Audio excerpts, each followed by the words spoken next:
It's Career Day at Dr. Richard Izquierdo Health and Science Charter School here in the Bronx. Today we're having an amazing career day, and we have about 35 speakers from different professions that are here to share with our scholars what they do and allow them to ask questions. This is so important because some scholars maybe are unsure what they want to do, or they want to get some more information so they can get to speak to actual people who are in these careers right now.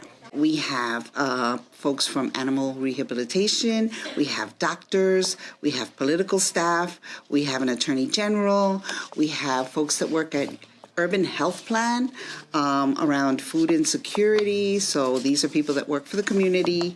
We have folks from wildlife conservation, physicians, and people in the business sectors. During these tough times with budget cuts across the country due to COVID-19, it is harder for students to pinpoint what career they want to pursue.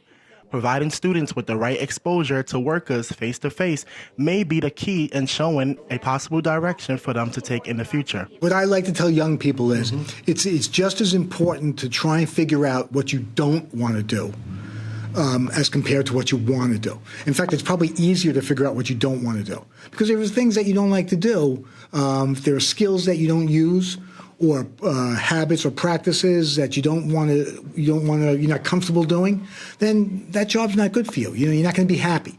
Yeah. So one of the things I always tell young people is that the first thing that they should do is, like you say, gain exposure.